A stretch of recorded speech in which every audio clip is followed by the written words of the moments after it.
What's going on, everyone? It's Mike back again, and this is your debrief. It was Manchester United 3, Everton 0. Um, I've just recorded a 25-minute version, and I didn't turn my new mic on, which you can clearly see here. Everton fans went into this game absolutely buzzing, aggressive, determined, all the superlatives that you can think of a hostile environment, all the adjectives or whatever the word is, that you would say to say that Everton fans were creating a toxic but positive environment. And I mean toxic towards the Premier League and positive because, Everton were at home and wanted to beat Manchester United. And we as fans went in there and delivered that. We booed at the start of the game. We booed during the game. We booed at the 10-minute mark. We really tried to have a go at the Premier League and tried to be aggressive. There was a protest before the game. Obviously, there'd been the plane the day before, which hadn't been broadcast on Sky, which I'm not surprised about. But these things were all there. These things were all there to sort of kick us on, and for those players to come out and fight. And after 3 minutes, it came crumbling down. And even before that, it sounds silly, but even as the game started, the Everton players just didn't look like they were bothered. There were certain players throughout the game that didn't look at all bothered, and I will come on to certain ones in a minute. But there was no press, there was no aggression to get a foot in, there was no getting in their faces, there was no trying to win the headers. There was nothing. There literally was nothing. Really easy ball for the first goal. Ball goes over the top to Marcus Rashford. He's got absolutely acres of space. He delivers a sort of flat, flighted cross over to Garnacho, who sets himself beautifully and scores one of the most exquisite goals I've ever seen. And I'm not going to take it away from him, to be honest. He's a young lad, 19 years old. He played well yesterday. He's a typical winger in the sense that he will go down a bit easy, but he's skillful and he knows where the goal is. I think that was his fourth for Manchester United, and that goal probably wins goal of the season, doesn't it? Being realistic, and it just killed us. It killed us in the sense that as fans, we tried to create this toxic environment. The referee was getting it absolute both barrels. You had all sorts. The 10th minute, you had the boos and the Premier League chants, corrupt as fuck. You had all of that, and the players just didn't seem to respond. The players didn't respond, and I don't know whether it was Dyche, whether he'd set them up to try and take the emotion out of the game, and I can semi-understand that.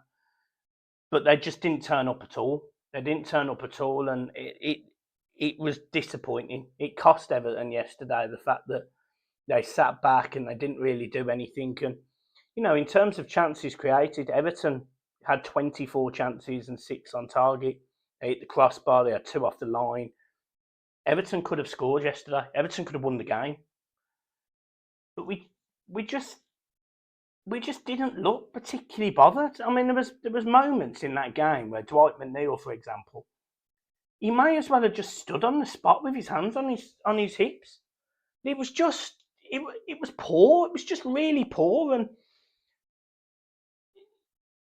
I just don't get it. I don't get it. I don't get how the players weren't up for that, and I don't get how that emotion didn't seem to transcend onto the pitch.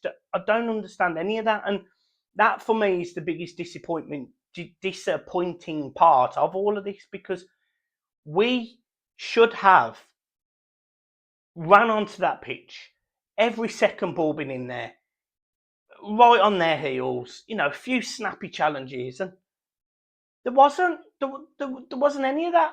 It was so lackluster at times and so poor that it kind of didn't make sense. It was almost like the occasion and the actual football match we were watching were in 2 different stratospheres, 2 different dimensions. It was mad, and it was really disappointing. The second goal, I mean, I'll just go through the goals. The second goal, He gives a yellow card to Martial because he thinks he's gone down, he's dived. He goes over to the screen, he does the review, he gives a penalty. I mean, for that referee in that situation, in that cauldron, I wouldn't have wanted to be him. I absolutely wouldn't have wanted to be him. But he gives a penalty to Manchester United. They score. You know, people will say, "What's your opinion on it?" Yeah, I think it's a penalty. I think Ashley Young yet again dangles a leg, gives away a penalty away, just like he's given himself red cards this season, just like he's made silly challenges. Blah blah blah blah blah. He shouldn't even be starting games, but he is. And the third goal, they just played through us. They just played through us, easy as you like, straight in. Martial, who always scores against Everton, only ever seems to score against Everton, just dinks it to the right of Pickford and makes it 3-0. But this Everton team had chances. As I say, this Everton team had chances. They had more corners, they had more possession. I think in terms of passing, there was like 10 in it between the both sides. And I think Everton's pass accuracy was actually higher than Man United's. We just did very little with it. We didn't put the ball in the net. And a better team than Everton would have comfortably beaten Manchester United yesterday. And unfortunately, Everton can't put the ball in the net. Calvert-Lewin worked his socks off, but didn't score. He had two golden chances, doesn't score. The header was in the first half was appalling. It should be a goal. We've said this a couple of times with Lewin. I'm not criticising him. I'm not throwing him under the bus, but he seems to be fit now, and we need him to score more goals. And he scored 4 or 5 this season. I'm not saying he hasn't scored enough, but yesterday in key moments, in key games, key strikers, big strikers score you goals. I remember years ago, people were comparing Benteke to Romelu Lukaku, and the difference between the two was that Lukaku would pop up and score a goal when we needed. Calvert-Lewin doesn't do that. And the only comparison I have to Calvert-Lewin is Ollie Watkins. And Ollie Watkins is better. He's better.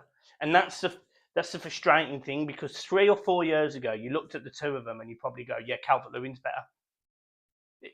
Watkins has gone like that.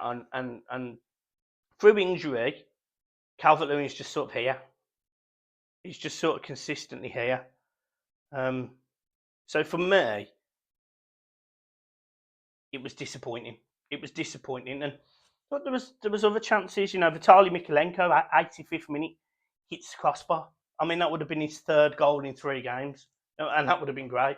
But it's weird. This Everton team seems to be better away from home because they allow teams to sit deep. And Everton tried to sit deep yesterday. They got done. They tried to then play it out a little bit more, and they don't know what to do. You know, the amount of times where the ball would go into midfield and then back to Tarkowski or back to Braithwaite or back to the right back or left back, it's not conducive to good football. And I'm not talking about good football as in watching it. I'm on about good football as in there being an end purpose to it. Because there really wasn't. The lack of footballing IQ in that team is astounding. The lack of footballing ability in that team is astounding. The lack of football pace in that team is astounding. And we're just nowhere near it. You know, we're in the positive position that, you know, we're not going to go down. I mean, you know, people have been saying about the 5-point gap now between us and Luton. We are better than Luton. We've got 25 games to prove it. You know, the difference is 5 points. At the end of the day, the 10-point deduction may actually be halved. It may end up becoming 5. It may become 3. It might become 0. So the fact that those players had sort of been floored by that yesterday, it was the wrong mentality. It was the wrong mentality. And for me, Everton, the coaching staff, they've got to do something to sort that. They've got to do something to change that, because it wasn't good enough. It wasn't an Everton performance fitting of us as fans. It wasn't an Everton performance that had the passion that it required. And it certainly wasn't the Everton performance that Sean Dyche asked for, which is sweat on the shirts and, you know, knowing you've been in a football match with Everton. At no point did I feel like these guys were busting their balls for me. No point. And it's disappointing. I mean, they played an average Manchester United team yesterday. Now, don't get me wrong, this average Manchester United team is top of the form chart and all of that stuff. Fine. But we're no mugs ourselves. We were fourth or something in the form chart. You know, we're not bad at all. Yet that game was appalling. If I'm being honest, and people will say we had chances and we should have scored, it could have been 3-3. Yeah, absolutely could have, but it wasn't. And all I then can relate to is the players on the pitch. And players like Dwight McNeil shouldn't play next week. He should be dragged in and told by Sean Dyche, who he knows very well, say, Dwight, that wasn't good enough. That effort level wasn't good enough. You're not starting next week. And it gives Dobbin and Danjuma the chance to go, right, I'm going to get in that team. I'm going to prove you a point. I'm going to prove that I'm the man for it.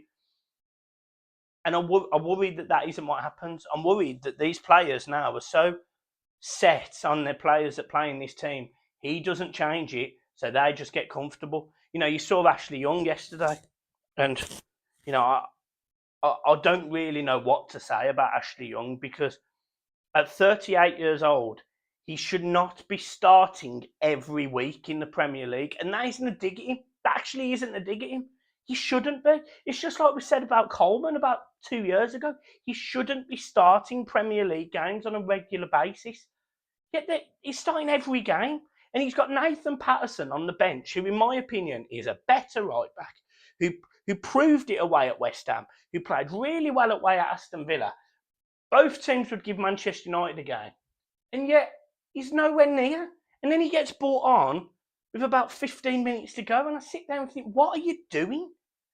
And I'm not against Dyche. You know, I called him out, 6 weeks ago or whatever it was, and I said I'd have sacked him. It was after the Luton game. I said I'd have sacked him.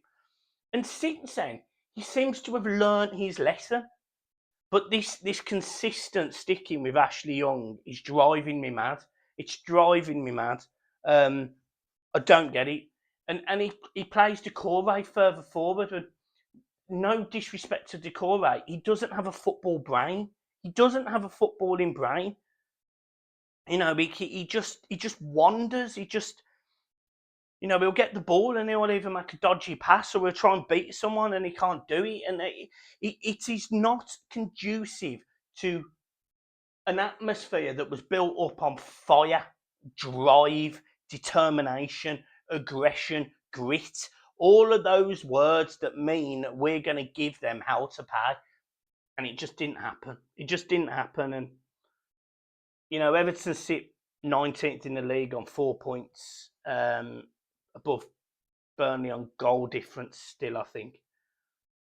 Luton are on 9 points and they're 17th.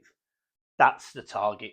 You know, that's the target, isn't it? You stay above Luton, and Everton have got to do it quickly. They've got to get above them quickly, and they've got to find a way of making sure that they can do that, because,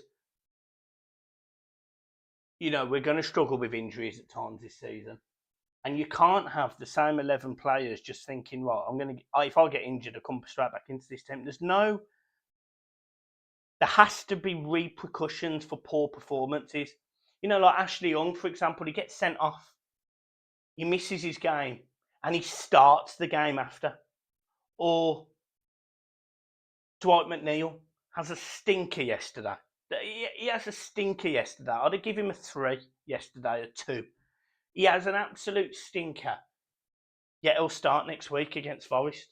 And you just sort of sit there and think, if these players are not being educated in repercussions, what do you expect? And that's the key thing for me. What do you expect? And I think this Everton team is more than good enough to stay up. I think we've got 25 games to prove it. But things need to change. Players need to be dropped. Players need to change, and we need to see more. And the other big thing is, look how much we missed Onana. His physicality, his presence in the middle of the park. We missed it so much. I mean, we missed it so much. This whole debate about Onana being overrated, in my opinion, is now dead. It's now dead, because he's massive. He's massive to Everton, not just in height, in terms of his being in the team. It's massive. So yeah, he needs to get this calf better and get himself straight back into this starting 11. Because he probably is the one player that, in my opinion, is probably undroppable at the minute. So, yeah, not good. In terms of debriefs going forward, it will be me and John. We're going to try and do them every Monday night. I didn't do a match reaction, but you will get more videos out of me, I promise. We've just got to move on. We've just got to move on, guys. So, but I'll speak to you soon. Keep smiling. Up the toffees.